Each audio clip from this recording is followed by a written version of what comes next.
Good afternoon, Minister. As you probably know, at our meeting 2 weeks ago with Irish Rail, there was a lot of focus on the issue in terms of the IT system and a 50 million write-down that Irish Rail has had to undertake. And Indra Systems are the operator who had the contract to deliver that particular IT system.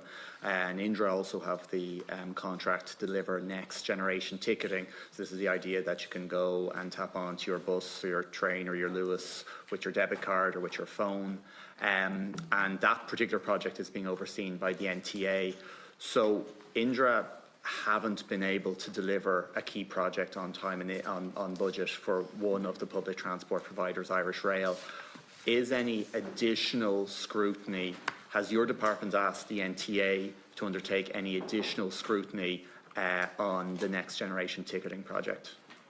Yeah, well, first of all, I'd say that, you know, when something fails like what has failed in Irish Rail, it's very much, it's regrettable that, you know, that something like that does happen.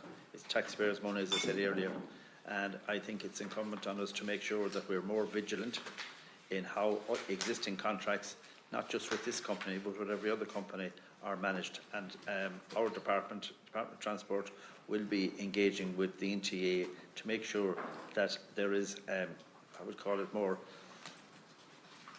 intensive and more regular scrutiny of how they're performing, and if there are issues, that they are brought to our attention earlier so that we can see how we can address them. So just so you're confirming that the Department of Transport will ask the NTA to undertake a higher scrutiny of this particular contract and indeed other contracts, but this is something that will happen. Nothing has been done to date. Is that correct? Well, we have done in that the existing contracts have all been reviewed so that contracts going forward will have better safeguards within them. That has been done. And secondly, I think it is important to say that yes, the NTA have got the message that they need to have more scrutiny on the existing contracts, their progress. If there are issues within them, that they find out about them earlier in what I would call early warning signs should be brought to our attention. And Minister, and I suppose I am focusing on the next generation ticketing contract. So a review of the implementation of that, some review of that has already taken place. Am I right in understanding you? I'm not so sure if any review is taken, but I know that during the course of a contract of that size, that there would be reports at interims along the way. But where we're at in terms of how often they happen, or if I don't know if a review has taken place or is in place yet as a result of what has happened with the Irish Rail one. But we'll check that out for you. Yeah, no, that would be great. And if you could come back to me in writing on that, Minister, because I agree with you with what you said, that we need to learn from what came out in this committee and in PAC in recent weeks. And I'm just not clear how that learning is being applied to the next generation ticketing contract. There are others as well, but I suppose that's one I'm particularly passionate about, and one that will have a huge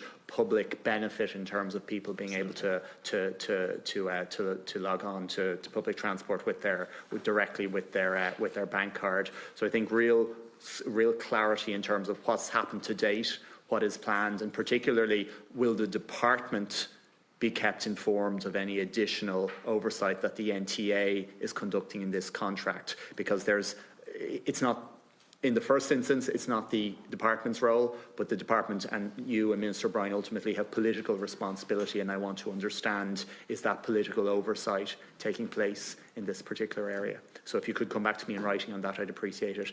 Minister, I just want to move on to the bill in front of us there today. My understanding is that this bill is necessary for Bus Connects Cork to proceed legally. Is that correct? Yeah. Assuming we get this bill passed quickly, and I think we made a decision to waive pre-legislative scrutiny with a view to doing that, can you set out what your current understanding of the timeline for delivery of Bus Connects Cork is? Well, I would say to you that the planning permission will be lodged this year. If this bill gets passed, it will be lodged this year. The planning plan will be lodged, and then after that, I don't know if we have an overall project plan or implementation plan, but basically we need to get the planning permission in this year. Okay, thanks for that.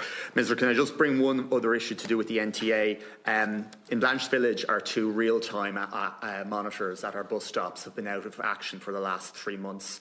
And likewise, the one actually outside Leinster House there on Kildare Street is also out of action. So I've been following up on that, and the NTA have come back to me say this rule has come in at some times that says the real-time monitors, really important in terms of delivery of public transport information to commuters, particularly maybe elderly commuters who don't have the app on the phone. They cannot be plugged in to the council's electricity network anymore. Some rule was changed. I haven't been able to find out what it was, but all over the country, the real-time monitors are being disconnected. And then the NTA has to look for a new solution. It has to get a new opening licence with EirGrid. We all know, with ESB networks, we all know how long that takes every time you have, if you're trying to get a house or anything, and there's an expense to it as well. They've come back to me to say they're looking at different solutions. They might put solar panels on the bus shelters, which is a great idea. They might put batteries in. But it just strikes me that this has been undertaken in a very ad hoc way, and that because some rule has changed, large parts of our network of real-time monitors are at risk of being turned off for a long period of time. The ones in Blanche Village, the ones right beside my house, the ones I depend on, they're gone for 4 months now. They've been gone since January, and I've been trying to follow up. So I'm just wondering, is the department aware of this? It just seems a rule came in and there's a knock-on consequence that could see, in a piecemeal way, real-time monitors been knocked out and being out of action for considerable periods of time all over the country. I don't ask you to know, do you know what's happening in the one in Blanche Main Street, but are you aware of this pattern? Is the department aware of this pattern? And if not, maybe there'd be an engagement with the NTA that there would be a structured plan to address this particular issue. Yeah, and first of all, it's news to me, and I don't know what's happening out in Blanchetown, but maybe I go and have a look. And just outside Leinster House as well. You can pop out and have a look yourself, Minister. But I am concerned about some of what you said, in the sense that if the local authority weren't going to give power, it wasn't something they woke up some morning and said, we're not doing this. They probably gave ample notice, how much notice they gave. It sounds to me like planning or a strategy wasn't put in place, so that actually there could be a changeover from one supply to another in an orderly fashion. And there's no point in us having all of this infrastructure up there if it's not being used. And it's a concern for me, and we will try and get to the bottom. Well, look, if you and your officials could follow up on that, I'd really appreciate it. Deputy O'Hara. Bus users in Blanche would appreciate it too. Deputy O'Hara.